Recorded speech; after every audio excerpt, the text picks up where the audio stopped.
suplico tu perdón. Yo me entrego a ti. Yo me entrego a ti. Mis flaquezas y pecados todo traigo a ti. A tus pies yo deposito por entero hoy mi ser, que tu espíritu me llene y de ti sienta el poder. Yo me entrego a ti. Yo me entrego a ti. Mis flaquezas y pecados todo traigo a ti. Soy susuadayuya, vesiemu priнадлежу. В уповании, в смирении пред лицом Его хожу.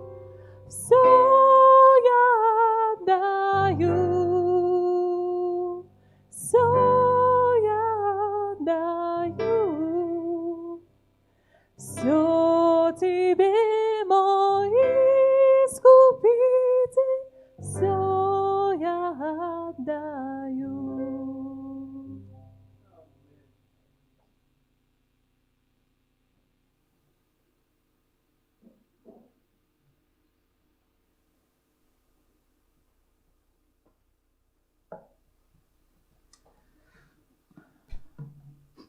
Gracias al Señor por ese himno y gracias al Señor por Cristina. No quiero ruborizarla, ponerla roja, pero es una bendición.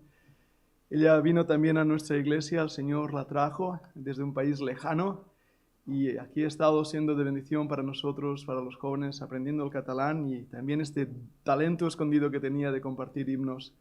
De verdad, Cristina, una bendición. Me había despistado, no me acordaba que hoy cantabas, perdóname por ello. Pero esta tarde también si estás, te escuchamos, si no la semana que viene te escuchamos, te hemos ya puesto ahí. Y hermanos, los que cantáis, animaros también a compartir. Y quiero decir que cada uno de los que estáis aquí, los que están en Zoom, de verdad sois importantes para el Señor y para esta iglesia también. Escuchaba a Diego y Milagros y pensaba en los años cuando tuvimos que hacer de este local una iglesia. Y pienso hoy, que no lo hemos mencionado antes, que es el cumpleaños de Rosa Coma. Y no voy a decir la edad que tiene, pero es una bendición que por muchos años ella ha formado parte de la congregación. Y todos los que estáis aquí, los que estáis en Zoom, los que estáis en el WhatsApp de la iglesia, algunos de los cuales pues no conocemos tanto, conocemos menos o hemos recién conocido.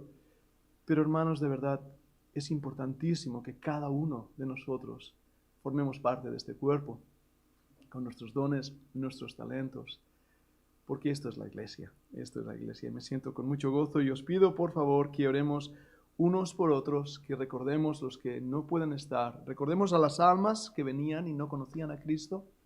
Es una de las cosas que realmente rompe mi corazón cuando lo pienso, la cantidad de personas que venían al local, que no eran salvas, que podían escuchar el Evangelio, y que ahora no están viniendo. Pero Satanás no se sale con la suya.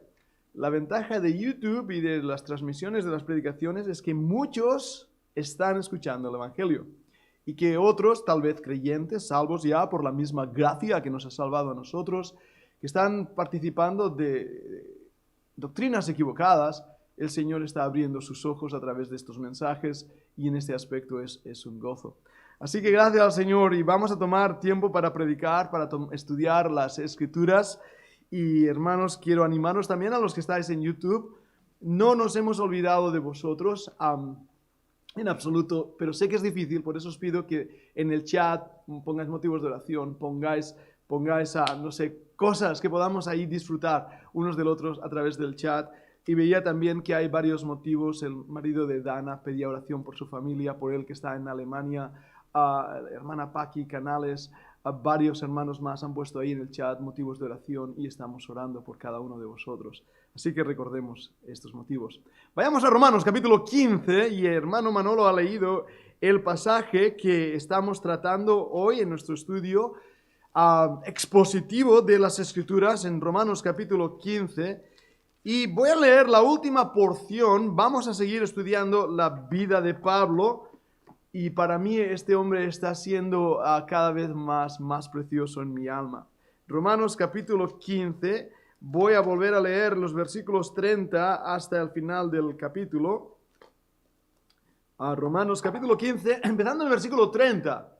Vamos a leer hasta el último versículo, Romanos 15, versículo 30. Vamos a leer la palabra del Señor. Pero os ruego, hermanos, por nuestro Señor Jesucristo y por el amor del Espíritu, que me ayudéis orando por mí a Dios, para que sea librado de los rebeldes que están en Judea y que la ofrenda de mi servicio a los santos en Jerusalén sea acepta, para que con gozo llegue a vosotros por la voluntad de Dios, y que sea recreado juntamente con vosotros. El Dios de paz sea con todos vosotros. Amén. Vamos a orar. Señor, al abrir tu palabra, soy muy consciente, Padre amado, que es tu palabra la que debe hablarnos y bendecirnos. Y mi misión como siervo al exponerla debe ser tal que yo quede anulado para que sea tu Espíritu y tu palabra quien haga la obra. Y esa es mi oración en esta mañana, que a pesar de mi torpeza, Señor, a pesar de mi necesidad espiritual propia, tú tengas a bien bendecir a tu congregación y a tu iglesia. Ayúdame, Padre, ayúdanos. Te lo pedimos en el nombre de Jesús.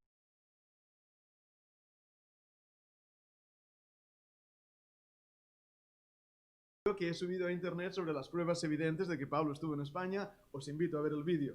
Bueno, he hecho propaganda de YouTube. Ahora sigamos al siguiente punto. Si Pablo estuvo en España, no es muy seguro, pero casi. Lo que sí es seguro es el carácter de este hombre. Y cuanto más estudio a Pablo, de verdad os digo, más admiración tengo por él. Aunque creo que hubiera sido difícil que él hubiera sido nuestro pastor. ¿Habéis visto cómo era? Era un hombre realmente con carácter, era un hombre bastante conflictivo. Tuvo problemas con bastante persona, al punto enorme de que le llamó a Pedro, el apóstol San Pedro, le llamó hipócrita. Eso fue gordo. También dijo de Santiago, Jaime, que si algo eran, pues ya no lo eran, o algo así, queriendo decir que no eran tan importantes como parecía ser en la iglesia de Jerusalén. Pedro, Santiago, segunda cabeza rodante. No solamente eso, también él tuvo algún problema con Juan Marcos. Recordad la historia, Bernabé, se pelearon unos a un lugar, los otros hacia otro. Pablo está... ¡Uah! Bueno, no termina ahí la cosa. Demas me ha desamparado, amando más a este mundo. Habla de Alejandro el Calderero, cuántos daños me ha hecho. Pablo era todo un carácter. Y cuando hablaba de sus recursos y de sus aptitudes, fariseo en cuanto a la ley irreprensible, su currículum es impresionante. Si nos quedamos con ese Pablo y con esa visión de Pablo, pronto descubriremos que no es el tipo de pastor que quisiéramos tener. Ahora bien, había algo de Pablo, y eso es lo que debemos ver y lo que quiero hoy desarrollar en este mensaje.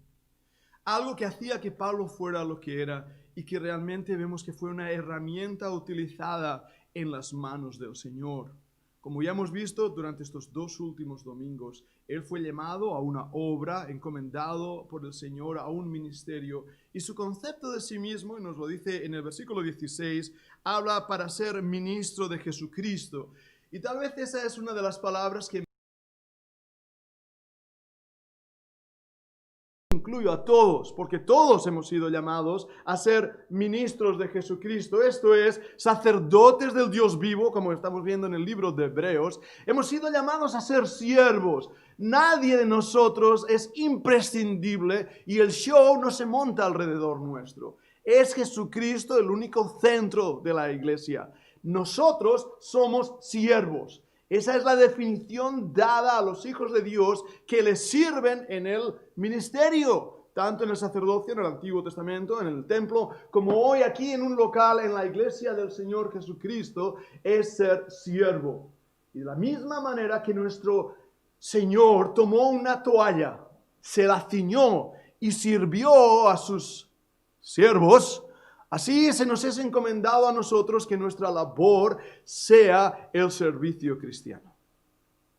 Ahora, ¿cómo lo hacemos? Va a determinar el triunfo o fracaso de nuestra labor por Jesucristo. Y en ese aspecto es necesario, hermanos, que estudiemos el libro sagrado para que cada uno de nosotros seamos exhortados por el libro de Dios, por el manual divino, a cómo debemos servir al Señor. Hay 3 puntos que vamos a ver hoy en este mensaje. Vamos a ver cómo Él oraba por el ministerio y pedía oración por él mismo. La oración en el ministerio. En segundo lugar, vamos a ver la colaboración en el ministerio. Y en tercer lugar, el amor en el ministerio. Vamos a verlo a través de este pasaje y entraremos en parte en el capítulo 16, aunque hoy no voy a desarrollarlo entero.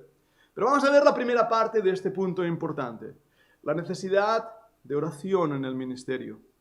El versículo 30 dice: pero os ruego, hermanos, por nuestro Señor Jesucristo y por el amor del Espíritu, que me ayudéis orando por mí a Dios. Cuando leo este versículo, de verdad os digo que soy sacudido. Aquí tenemos a un hombre con capacidades, con conocimiento, todo un líder. Su carácter es realmente un carácter emblemático, impactante. Y dice: os ruego. Una vez más, voy al griego para determinar que esa palabra es una palabra extraordinariamente fuerte. Está pidiendo como aquel que pide auxilio, ayuda en un momento de vida o muerte. Os ruego.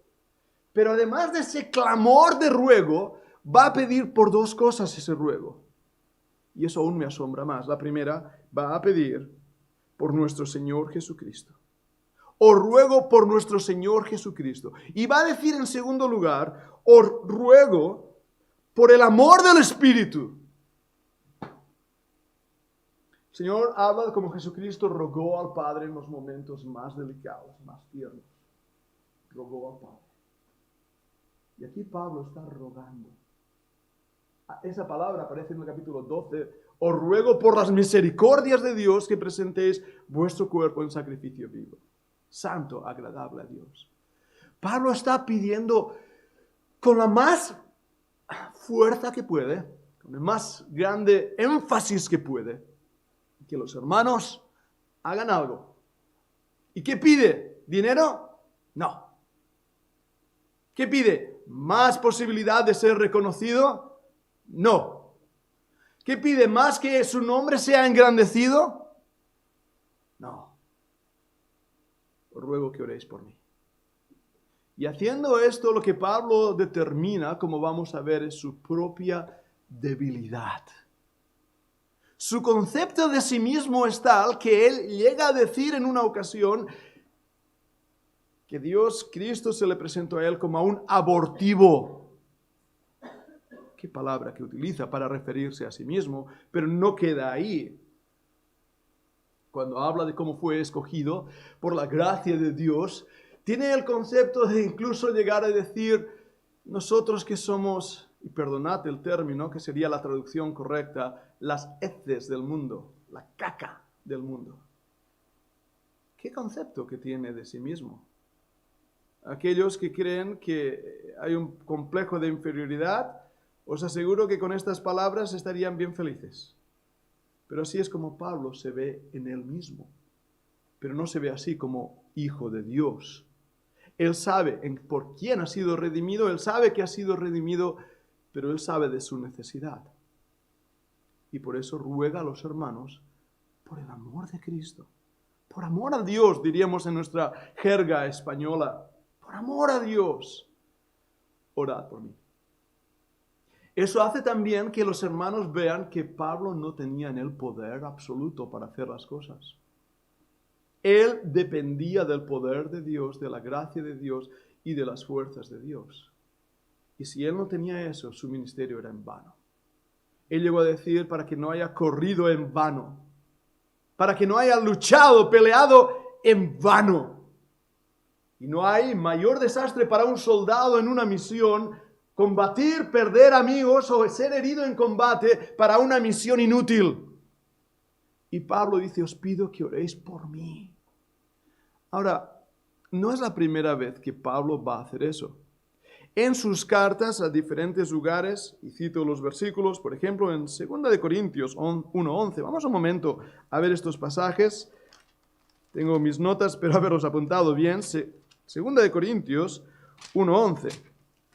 Mira lo que Pablo, hablando a la iglesia de Corinto, una iglesia conflictiva, una iglesia con un montón de problemas, una iglesia que le había dado un montón de dolores de cabeza.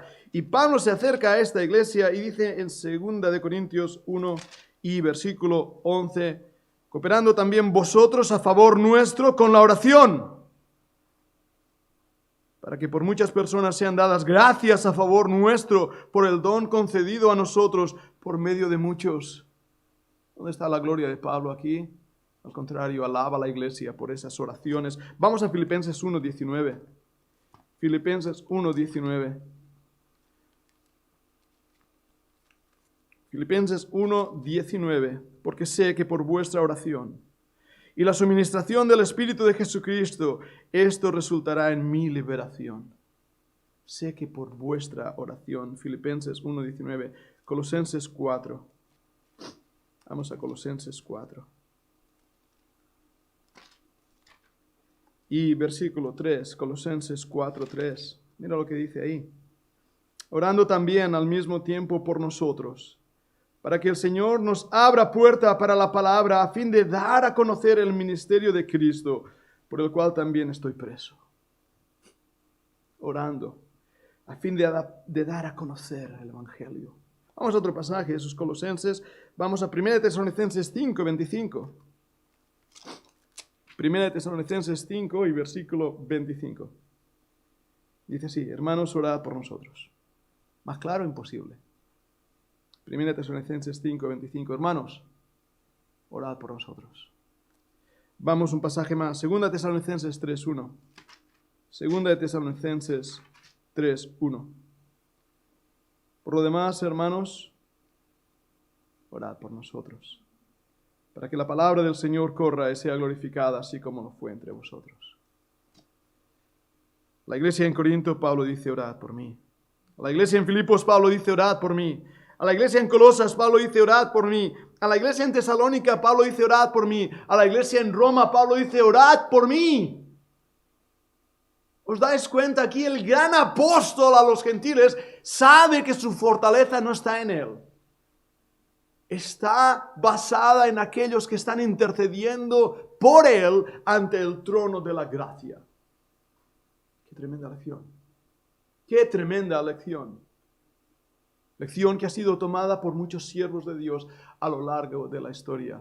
William Carey, alrededor de los 1800, se dirige a India. Él está hablando a su iglesia local, no sabe lo que le espera. Y hablando a esos hombres, dice William Carey, yo voy a la India, voy a ese agujero negro, oscuro del paganismo, no sé lo que ahí me espera. Yo descenderé al agujero, pero os pido que vosotros sostengáis la cuerda. Hold my rope, en inglés, se convirtió en una expresión utilizada en el campo misionero. Yo la he usado muchas veces en mis propias cartas de oración para decir, aguantad la cuerda, sostened la cuerda, mientras yo arriesgo mi propia vida por amor al Evangelio. Porque en mí no está el poder, no está la gracia, no está la sabiduría, no está la fuerza. Si vosotros no intercedís, mi trabajo es vano. Y hermanos, qué lección tan tremenda para nosotros como iglesia. Porque muchas veces vemos a lo que llamamos los héroes de la fe, los grandes misioneros, ¿verdad? Y hoy en día ya no son ni pastores, son influencers, es la palabra que voy a usar. Pero el poder de esos hombres, hermanos, se encuentra aquí, entre estas paredes, entre estos bancos, entre estas rodillas que a veces son temblorosas y tienen temor y miedo. Pero el poder que esta iglesia tiene es asombroso. Si estoy hoy aquí es por vosotros, porque habéis orado por mí. Si Manolo y Shumai como misioneros 25 años en Uruguay, si han estado soportando lo que han aguantado en ese lugar, en ese campo, en ese agujero, y perdona que hable así de ese país amado, Uruguay, pero si han aguantado lo que han aguantado en el campo misionero de labor, es porque alguien estaba aguantando las cuerdas por ellos.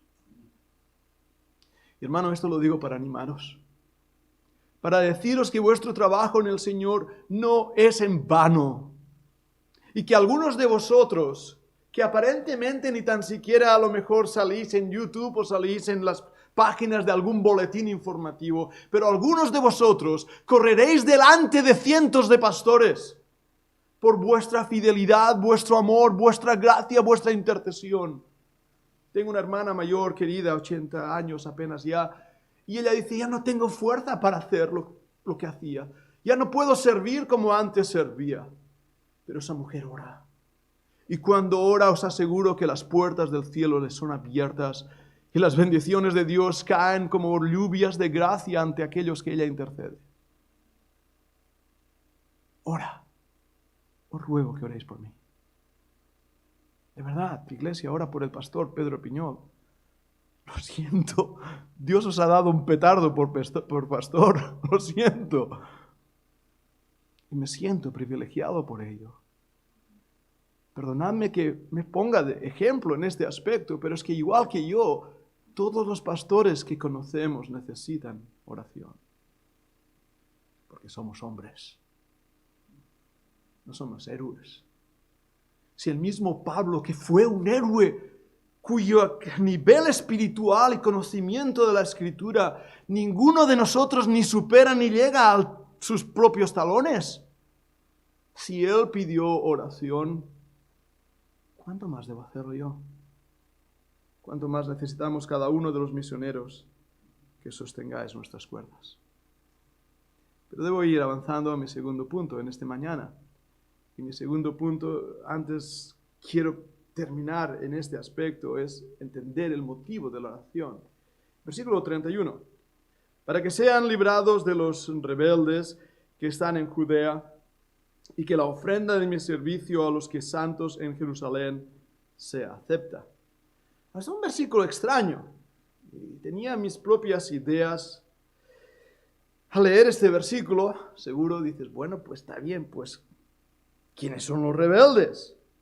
¿Y por qué dice que la ofrenda de mi servicio a los santos en Jerusalén sea acepta? ¿Por qué pide eso? Recordad que él estaba llevando una ofrenda de las iglesias gentiles, las estaba llevando a una iglesia en Jerusalén necesitada. ¿Por qué dice que sea aceptada? ¡Hey! Dadme $1,000, yo seré feliz. ¿Verdad? Uno piensa, ¿para qué pedir oración por ello?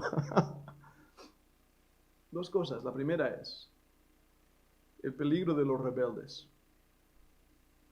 El peligro en los que estamos, los que estamos en el liderazgo, y es un peligro real. Charles Spurgeon, Carlos Spurgeon, decía que Satanás siempre ataca los botones dorados de las chaquetas. Me aparto del micro, demasiado lejos. ¿Sabes? Nosotros somos soldados. Me ha costado tiempo descubrir esto. He sido llamado a una batalla. Y esa batalla es contra el diablo, sus huestes, contra Satanás, sí, contra el mundo, sí. Pero también debo proteger a esta iglesia de los lobos rapaces. Debo hacer todo lo que esté en mi mano y en el conocimiento que Dios me ha dado para proteger a la iglesia. Pablo sabe bien esto y en algunas de sus epístolas lo hace y por eso habla de algunos, Alejandro, Demas que antes mencionaba, o reprende situaciones donde son realmente fuera de la voluntad expresa de Dios. Ahora, he dicho que él está orando y pidiendo oración y ahora va a pedir ser librado de los rebeldes. Ahora, lo que me dicen los comentarios, y esto en parte lo creo, es que se refería a aquellos judíos incrédulos que estaban intentando terminar con la vida de Pablo. Y bien lo sabemos cuál fue el destino final de Pablo, cuando llevado a Roma y como ciudadano romano, tuvo el honor de ser ejecutado a la forma romana, cortándole la cabeza. Es lo que nos dice la tradición. Ahora, esto me lleva a dos puntos interesantes. ¿Por qué Pablo dice ser librado? Por lo que veo aquí, Pablo no quería morir, quería ser librado. Pablo no se presenta voluntario como mártir. Y ese fue uno de los errores que pasó en la iglesia antigua, primitiva, cuando muchos creyentes pensaban que el martirio formaba parte de su gloria, así que se ofrecían voluntarios a los mismos soldados romanos para ser martirizados. Pablo no quiere esto. Por eso pide oración para ser protegido. Ningún pastor quiere morir como mártir, os lo aseguro. Pero a la vez, Pablo dice, para mí el vivir es Cristo y el morir ganancia. Él sabe que si muere, vence.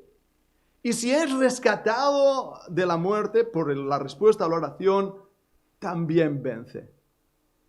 Y en ese aspecto, hermanos, él pide oración a la iglesia de ser protegido.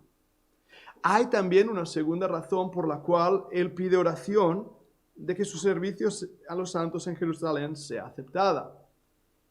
¿Por qué pide esto? Él está llevando dinero a la iglesia en Jerusalén. Recordad esto.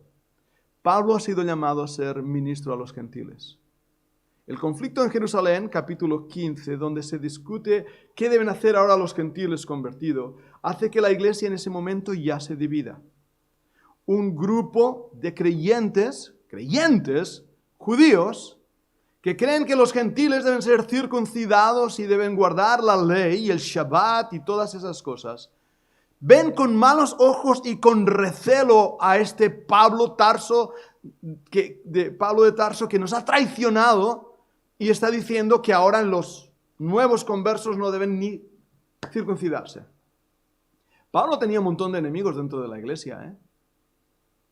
Pablo tenía muchos que tomando este libro precioso, tomando la misma Torá, le estaban acusando a él y le estaban atacando a él.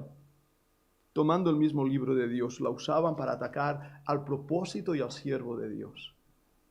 Eso se continúa haciendo en nuestros días, no os preocupéis. Y por eso es que Pablo dice, para que mi ofrenda sea agradable a esos judíos que les estoy llevando dinero de las iglesias gentiles y que me ven con recelo y que van a pensar, ¿y estos? ¿Ves el conflicto de Pablo? Es triste, es triste. Y hermanos, algunos ya tenéis años de ser creyentes y sabéis bien y habéis experimentado ser heridos en la casa de mis amigos, como yo digo en la iglesia. Y sabemos que donde hay personas hay problemas. Y sabemos que muchas veces como pastores necesitamos tomar determinaciones, direcciones y defensas. Y necesitamos saber qué creemos, por qué lo creemos, por qué no creemos otras cosas. Y en ese aspecto es bueno no solo por vosotros que estáis aquí desde hace años, sino también por aquellos que nos escuchan, que podamos definir también por qué somos lo que somos y no somos otra cosa. Y esto al hacerlo debe ser hecho con cuidado y con amor.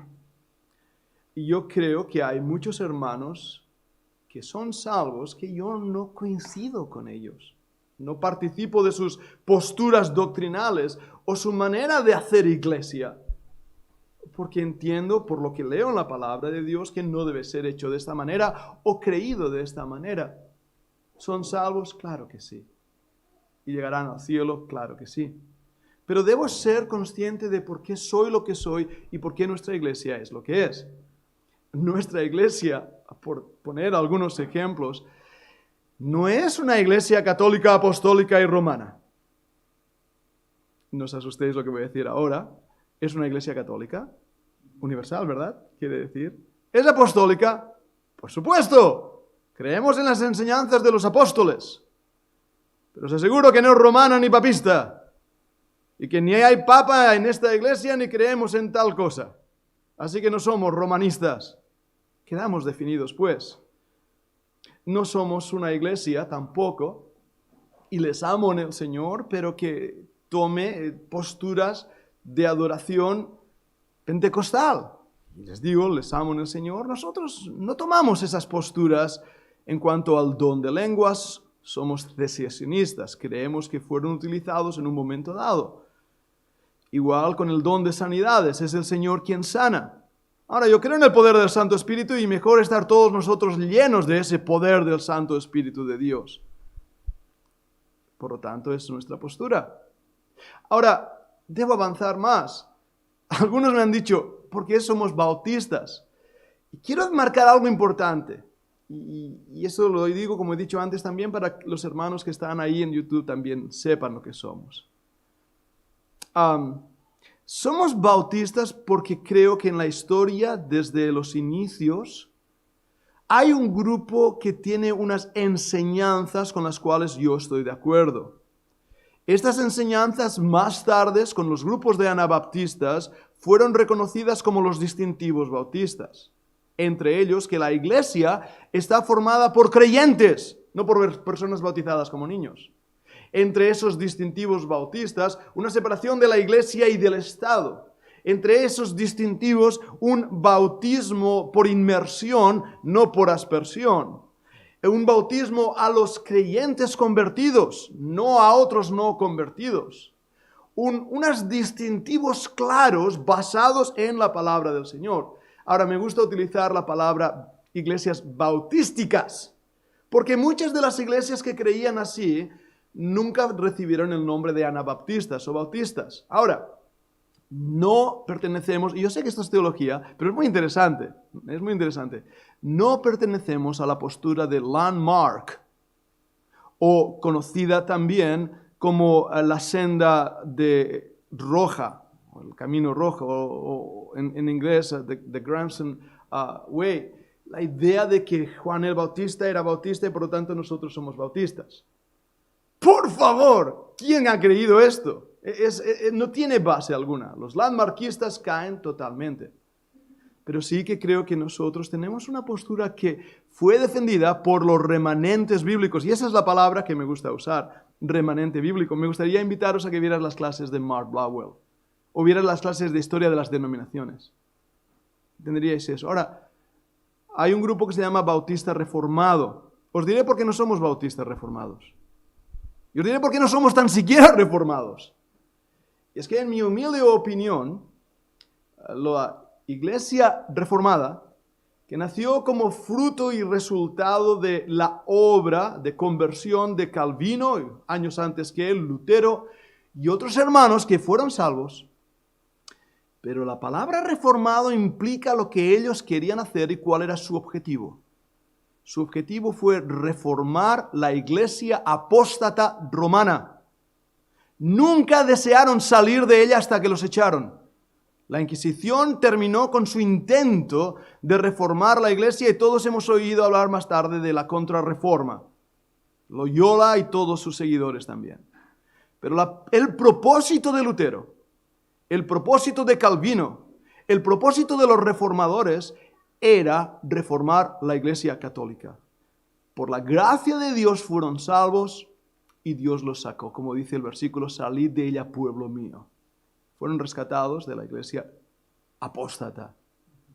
Nosotros no somos una iglesia reformada, somos una iglesia transformada.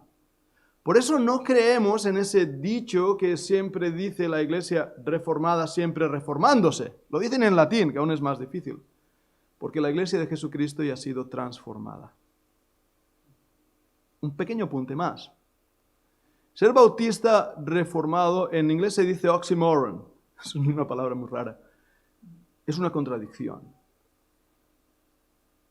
La iglesia de Calvino, la iglesia de los reformadores, tomaban a los anabaptistas, les ponían una piedra en el cuello y los echaban en los ríos. Cientos de anabaptistas fueron perseguidos y masacrados por la iglesia protestante, igual que fueron masacrados y humillados por la iglesia papista. Decir que eres un reformado, bautista reformado, es escupir en la cara de los anabaptistas. Y cuando leo a Calvino y leo lo que Calvino en su institución religiosa, en sus dos famosos tomos, habla de los anabaptistas, os aseguro que yo como bautista me siento indignado. Por eso, y lo siento responder así, estoy estudiando justamente ahora de sectas y grupos sectarios y encontré un vídeo que hablaba sobre somos reformados, por lo tanto somos igual que la primera iglesia. ¡Ja! ¡Ja! Somos bautistas, ¿sí? Escupiendo a aquellos que fueron echados al río Támesis o Thames o en Inglaterra o en los Países Bajos. ¿Entendéis ahora por qué Pablo dice para que sea librado? Porque hermanos, hay leones ahí fuera como hay lobos que atacan a los corderos. Pero los pastores estamos en una batalla. Y si no oráis por nosotros, caemos. Ahora, mi última parte del mensaje, y esta tal vez es la que más había carga en mi corazón y más gozo. Pablo dice en el siguiente versículo, para que con gozo llegue a vosotros por la voluntad de Dios. Ahora, aquí hay un mensaje para hablar de la voluntad de Dios, pero quiero decir esto, quiero hablar del gozo del compañerismo espiritual. Pablo no trabaja solo en el ministerio. Pablo no trabaja en sus propias fuerzas, lo hemos visto. Tiene al lado de él un equipo. Ahora, no me da tiempo, pero yo estaba ayer comentándole a mi esposa, mira cariño, quiero enseñarte algo y voy a hacerlo. En el capítulo 16 veremos cuál es su equipo de trabajo ahí en Roma y descubrimos cosas que ahora vais a prestar mucha atención cuando empiece en el capítulo 16, versículo 1, hablando de la diaconisa Febe. ¿Estáis dispuestos a escuchar? Vamos a versículo 1. 16:1, donde dice, os recomiendo además nuestra hermana Febe, la cual es diaconisa de la iglesia en Cencrea. Tenemos a una hermana Febe que es diaconisa en una iglesia. Ahora, un momento. Yo sé que hay opiniones y hay posturas y hay situaciones y os voy a explicar lo que nosotros creemos o hacemos en la iglesia. Creo que la característica del diácono está reflejada en las epístolas pastorales, Timoteo y Tito. Y que ahí claramente enseña y nos muestra que son varones, que forman parte de este oficio. Y otro de los distintivos de la iglesia bautista es que somos congregacionalistas, la iglesia es congregacional, y tenemos dos tipos solamente de oficios. Voy a usar esa palabra, pastores y diáconos. En nuestra iglesia, personalmente, y lo tenéis ahí en nuestra constitución, creemos que en nuestra iglesia puede haber un grupo de pastores, con un pastor senior, voy a decir así, un pastor principal, un grupo de pastores o ancianos, es la misma palabra, y después un grupo de diáconos varones. Me gusta que los varones tomen el liderazgo. Es por esa razón que no tenemos diaconisas en nuestra iglesia. Y que además la palabra ahí, diaconisa, quiere decir sierva, que está sirviendo, que está trabajando. Y creemos por esa razón que no tenemos diaconisas. Ahora, ¿quiere decir esto que pongamos a las mujeres a un lado? En absoluto. Y vamos a ver por qué aquí en este pasaje. Y vamos a descubrir algo que es muy interesante. Yo estoy acordándome las veces que hemos ido a Rosas y hemos escuchado a la doctora Gina, doctora hebraísta, y nos ha enseñado cosas en las escrituras. Y es una mujer enseñando en un contexto académico. Y yo personalmente no soy ofendido por tener profesoras o maestras en los seminarios, incluso a los que he atendido. Pero eso nos abre aún más el entendimiento cuando, aparte de Febe, ¿queréis ver qué otros colaboradores tenía? Rápidamente, mirad esto. Vamos al versículo 3. Saludad a Priscila y Aquila, mis colaboradores. Ya hablaremos de Priscila y Aquila. Este matrimonio trabajaban en equipo, pero son los dos son mencionados. Vamos al versículo 6. Saludad a María, la cual ha trabajado mucho entre vosotros. Febe, Priscila, Aquila, perdonadme. María, versículo 9. Saludad a Urbano, nuestro colaborador en Cristo. Marcad las palabras colaborador en Cristo. Versículo 12. Saludad a Trifena y Trifosa. Por favor, no pongáis esos nombres a vuestras hijas. Le voy a decir a Vivi, si tienes una niña, no le pongas Trifosa. No, pero parece que estas dos eran hermanas, Trifena y Trifosa. Eran las cuales trabajan en el Señor. Sigo leyendo. Saludad a la amada Pérsida, tampoco pongas ese nombre, Vivi, la cual ha trabajado mucho en el Señor. ¡Qué curioso!